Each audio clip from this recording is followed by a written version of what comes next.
Movie చూస్తారు అందరు బాగుంది అన్నారు. సరే పోనీలే చూద్దామని పోయాం. అది నేను తీయలేదు, వీడియో కార్తిక్ గారు తీసాడు నేను ఏడుస్తుంటే. అదే ఇప్పుడు నేను కావాలని ఏడుస్తే అంతగానో ఏడుపు రాదు కదా ఎవరికి. ఇప్పుడు సడన్ యాక్షన్ ఏడు అంటే ఏ నుంచి వస్తుంది, ఒక ఫీల్ ఉంటేనే వస్తుంది.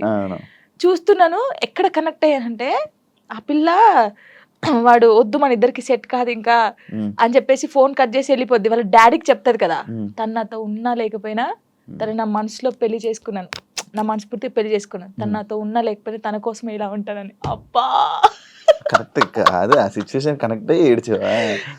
అసలు మూవీ ఎలా ఉందంటే ప్రేమించినోడు ఎప్పుడు పక్కకే ఉండాల్సిన అవసరం లేదు. తను ఎక్కడున్నా మనం ఇక్కడున్నా ఆ ప్రేమ అలాగే ఉండాలి. వాడు దూరంగా ఉన్నాడని ఇంకొక స్టెప్ వేయడము, వాడు దక్కట్లే అని చెప్పేసి ఇంకొకరి మీదకి మనం పోవడం అలా చేయకూడదు. వాడు ఉన్నా లేకపోయినా వాని కోసమే ఉండాలి. అది బాగా నచ్చింది నాకు. ఏడ్ చేశాను కదా అంటే